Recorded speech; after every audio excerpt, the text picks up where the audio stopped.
Morning. Morning. Proverbs 18:24. A man of many companions may come to ruin, but there is a friend who sticks closer than a brother. Jesus grew in 4 ways. They were?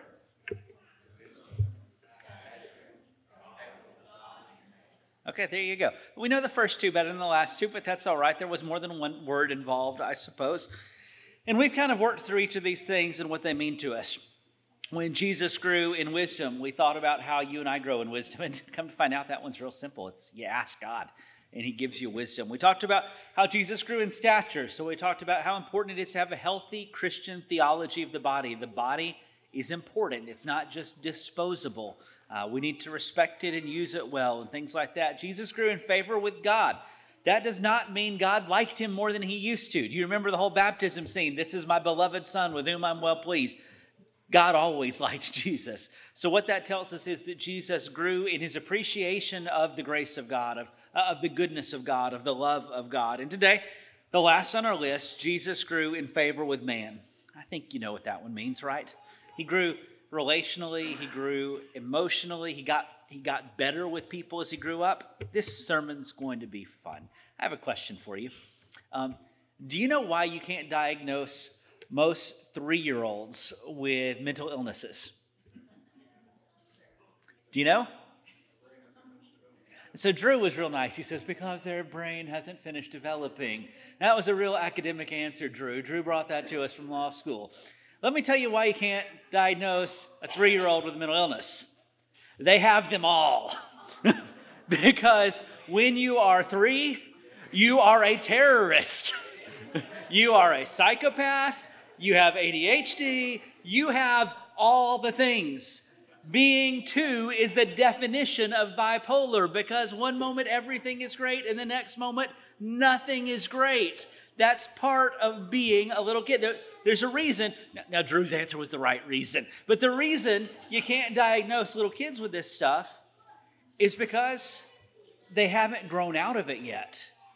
When we are itty bitty, we all know how to manipulate mom and dad with tears. As we grow up, we learn that that's not how we're supposed to do things. When we're itty bitty, when I can't find my blankie, that is the worst tragedy in the world. Now, when you grow older, you find out it's that the Titans lost. Eventually you grow out of, some of you grow out of that one too. Not all of you have made it out of that stage yet, and I'm so very sad for you.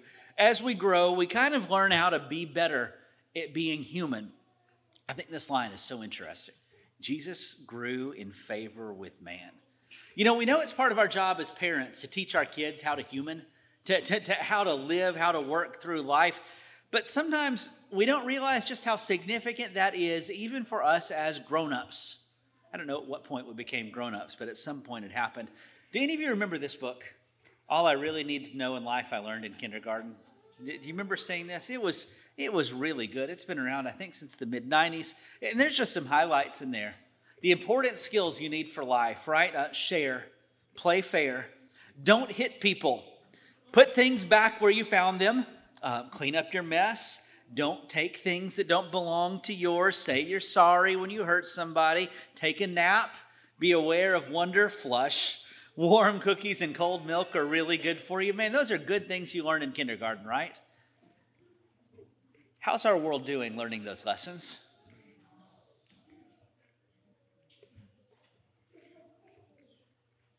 Don't take things that don't belong to you. Don't hit. Don't bite. We're not doing so good on this, are we? I could show you the front page of Fox News or CNN or whatever you like to read. In every single article that you would see is some version of stuff we should have learned in kindergarten but didn't.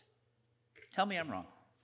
Tell me that the fighting in the House about who's going to be the speaker isn't that. Tell me that the road rage incident in Nashville isn't a version of that. Tell me that the drug problem isn't some version of that. I don't think you can find a single thing in our newspaper that's not some version of that. This is the extreme example on the screen behind me, but you've been to Walmart. You've seen the smaller version of it. You have driven on 440 at 4:30 in the afternoon. You have seen lots of versions of this. And so I want to tell you that this idea in Luke 2:52 that Jesus grew in favor with man, Jesus grew in his ability to relate to his fellow humans, is actually a pretty big deal, and it's something the church needs to talk about occasionally. All of us have room to grow in our relationships. Sometimes we think that people skills and relationship skills are skills that you're just born with, but that's not true. They're like any other skill. You develop them. We have to learn how to be good neighbors and good friends. And if we're not doing that, we can do better. Let me just tell you the truth. The people in my life who have caused me the most pain and the most hurt and the most irritation almost universally have been really good people. But they're not great at being people. Do you know what I mean when I say that? Some of the most annoying and frustrating moments of my life have not happened because someone was evil or out to be mean. It happened because the people were kind of clueless. And honestly, a lot of the times that I have caused harm to others, it's been the same sort of thing. I mean, don't get me wrong, there's times I want to be a jerk, but a lot of times my jerkiness is because I'm not thinking about someone else. So we need to spend some time thinking about this. Church should help us to learn to get along better with people. If you think I'm not talking enough Bible this morning, let me tell you there's a lot of this in the Bible. I can give you 3 great examples of this. In the Old Testament, this is a story you might have forgotten about. In 1 Samuel 25, there's this guy named Nabal. King David comes walking by, and Nabal makes an absolute fool of himself. Go read this text. I'm not going to tell you the whole story. He almost gets himself killed on his spot, but his wife, Abigail, understands that what's the phrase? You get more flies with honey than vinegar. You do a little bit better if you do nice, right? And she saves his life for a while. Joseph, the story in Genesis 37. You remember Joseph was the favorite kid. Dad made him this amazing coat of many colors. Do you remember that story? And Joseph went around talking about how he was mom and dad's favorite, and one day all the brothers and sisters were going to bow down for him. Do you remember what happened? So somebody told me one time, there's some people who just need a high five in the face with a chair down the stairs. And Joseph evidently was one of those guys because his brothers see him and push him in a pit. By the way, did you know that Joseph was he 17 years old when this happened? I don't think he had quite figured out how to deal with who he was and what he'd learned yet.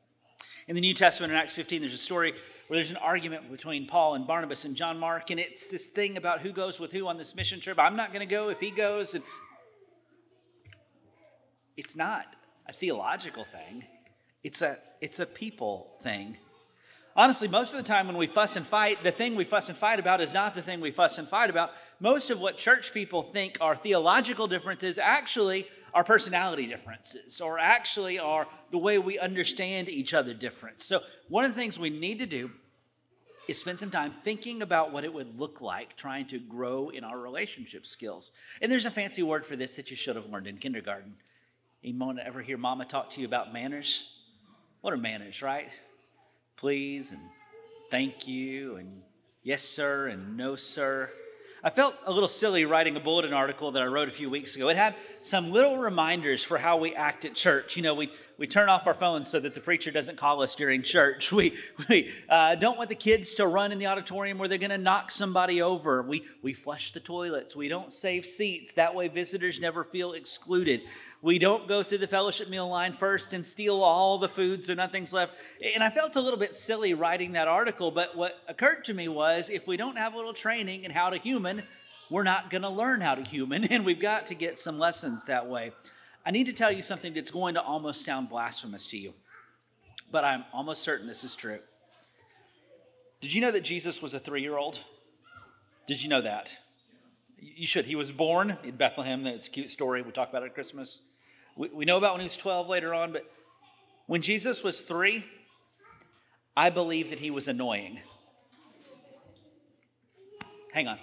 Okay, I didn't hear lightning strike because I got a little bit nervous. I just called our Lord and Savior annoying. I did, because he was 3. Do you know what I think Jesus said a lot when he was 3? Why? Why? Because that's what 3-year-olds are supposed to do. The kids just got back from a trip, and they were with Nana and Papa Mike, and Caleb can't refer to Leslie as Mama without saying Nana Mama, since he's gotten back from the trip. We've got to kind of turn him off and back on to get that reset. But when Jesus was 3, He was a 3-year-old, and that was okay. But what's not okay is when a 53-year-old is a 3-year-old. In fact, if you don't believe me still, let me tell you there's a Bible story about this. Do you remember in Luke 2, when they went to the temple? Do you remember the story? Jesus got separated from Mama. Do you remember this? Because he was asking questions and giving answers to the teachers of the law. He was all into this. But mom and son get panicked, right? It's kind of the Home Alone moment in the book of Luke. It's in Luke chapter 2. And when Mary finally finds 12-year-old Jesus, do you remember what Jesus says? He looks at her and says, "Didn't you know I had to be about my Father's business?" Now, you read this verse, and there's two things that are happening simultaneously. On one hand, we marvel at the depth of Jesus, right? That he's 12 and he is wanting to learn and he's all in the life of the temple. That's really cool. But on the other side, his whole family left him. They're in a caravan 75 miles away and Mama's worried. And he answers like this: "This is dumb. This is not good." And this is exactly like a 12-year-old should be. Because 12-year-olds, if you have a teenager, you know this, are capable at the same moment saying something really good and really smart and something really, really insensitive simultaneously. All of the moms of teenagers are nodding their heads right now. Jesus was 12. But you know what I hadn't noticed till this study? This story, this verse that I've quoted for you on the screen, this is Luke 2:49. Do you remember where our theme verse for the month has been? It's in Luke 2:52. It's no accident that the Bible tells us, and Jesus grew up right after this story. Growing up is something we all have a little bit of work to do. Unfortunately, though, not everybody grows.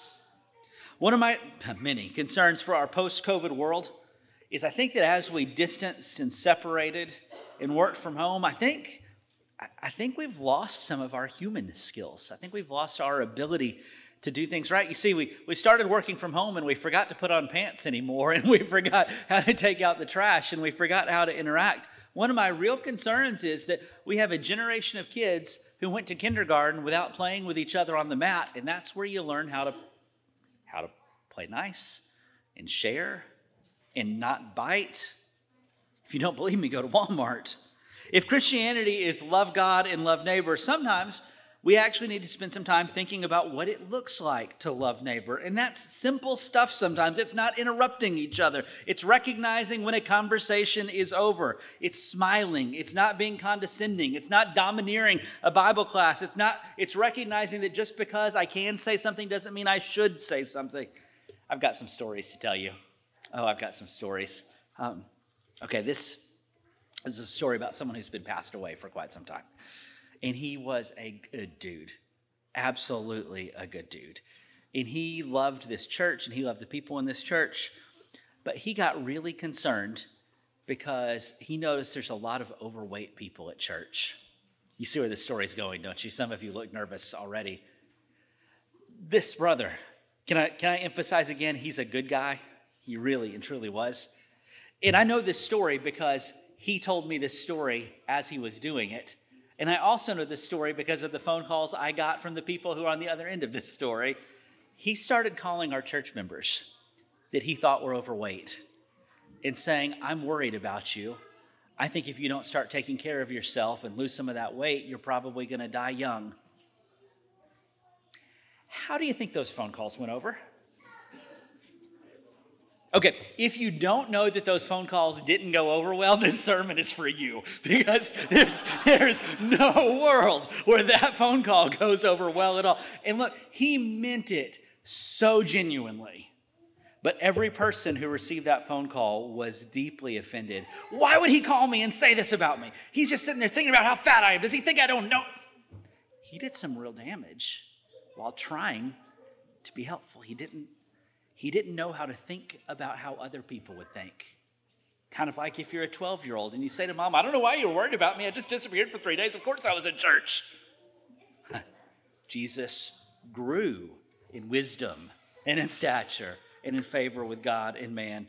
Proverbs 27:14 comes to mind. Whoever blesses his neighbor with a loud voice early in the morning, it will not be counted as blessing. Whoever warns their neighbor I'm just concerned about you. It won't be heard as concern. It will be heard as judgmentalism. It'll be heard as something like that. I can almost hear this verse play out, can't you? By the way, the next verse, 27:15, is pretty funny too. A continual dripping and a rainy day and a quarrelsome wife are alike. Yikes. You hear how these verses are kind of similar, though. Sometimes I'm trying to do something I think is helpful, but it does not turn out to be helpful at all. There's another story.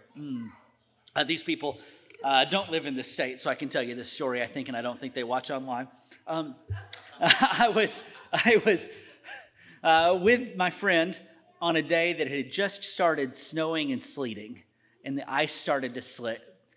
And it got a little slippery, and my friend slipped on the ice. I mean, it was like a comic book. You know, the legs come up, the butt comes down, and flails out straight on his back. The wife hears it, looks out the window, sees the husband on the ground, and says, "I told you it was slippery." Helpful? Not helpful. Funny. Third category. What would have been helpful in that moment? Can I help you get up? Or, I'm going to salt the steps for tomorrow. Not, I told you so is almost never helpful. I know this stuff has to sound so silly and so juvenile to talk about from the pulpit, but if we don't get this stuff down, we're really going to struggle as a church. And our society is really struggling with this stuff. So we need to talk about this occasionally. I've known a lot of churches over the years that have had people, frankly, who are mean or difficult in the name of Jesus. I have a friend, this story is from outside of the state, okay? I'm trying to be real careful with these stories today because I have some stories from here too, but I like my job, and I want you to keep coming here. This story happened from outside the state. I called him and said, "How's things going?" He said, "Man, it's great. Our church secretary just quit. We've entered a new era of happiness in the church." Yikes. Yikes. He said, "Everybody I talk to is so much happier than they used to be." I promise you, this story's from a long way away, but it's true. And it's not the only place that story could be true. This person, he described the secretary to me. She loved Jesus. She loves his word. She took her job and herself so seriously, she made everyone around her want to jump off a cliff. Grow in favor with man. That's a spiritual thing to do. Jesus did it, so maybe we should do it. Sometimes, can I be honest with you, that Christians have a reputation for being weird or clueless or insensitive or something, and some of what we have to do requires excellent communication and relationship skills. Sometimes we say stuff like, love the sinner, hate the sin. I'm not as big a fan of that as I used to be because my experience is the sinner does not usually feel the love, they only feel the hate. So you got to be awfully careful in something like this. You've just got to be so careful. Because some of the things that we believe as Christians are difficult things to believe and communicate. My friend who called the church members and said they're fat.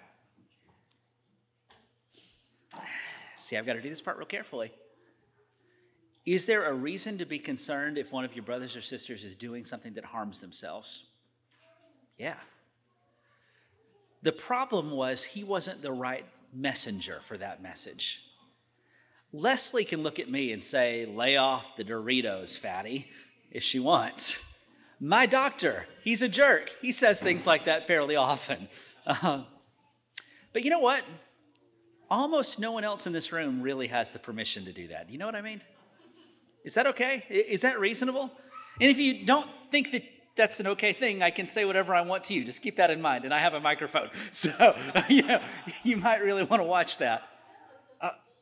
Correction works best in relationships.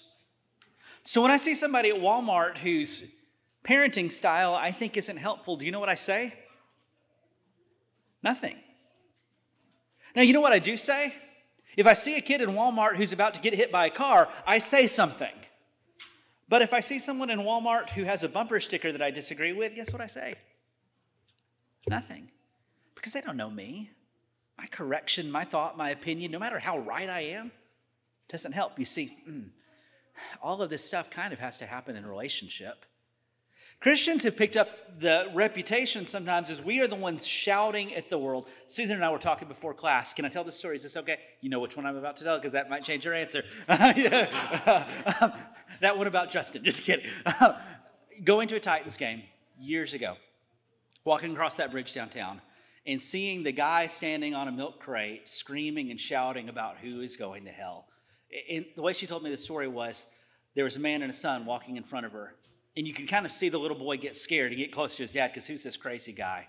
And the kid asked his dad, what's he doing? And the dad said, oh, he's just preaching hate. And the line that Susan said to me that just landed was, what if that's the only thing this guy ever knows about Christianity? I wonder what happened to that little boy. Man. That's one of the 1,000 reasons you're not ever going to see me on the side of the road with a bullhorn. Because teaching happens in a relationship. It just does. But we've reached this place as our society has gotten weirder and weirder. A lot of churches have gotten louder and louder. Hey, there's that church in Mount Juliet that has like book burnings and stuff. It's coming back. And sometimes we have forgotten just how important the relationship stuff is here. Just because I have a tough position on an issue does not mean I'm mean, but how I hold that position might make me mean. My position on an issue might not make me a bigot, but my disposition about the issue might. Why is it I'm so caught up about this and not that? Even if my attitude is right and I communicate it wrong, guess what? You might as well have had the wrong attitude for all the good you've done. You just ran somebody away from the kingdom. Look, I know Christians need to speak boldly about issues sometimes, but the people we need to speak boldest to are ourselves because we have a relationship with each other. We can talk to each other. Now, the thing is, this sermon is tough because a person who has not grown up with solid relationship skills almost never knows that they don't have solid relationship skills. Have you ever heard of the Bob Principle, by the way? The Bob Principle is great. If Bob has a problem with everyone, Bob is usually the problem. This was great. I learned this one time when Leslie was working with a guy whose name was Bob. And it just kind of worked.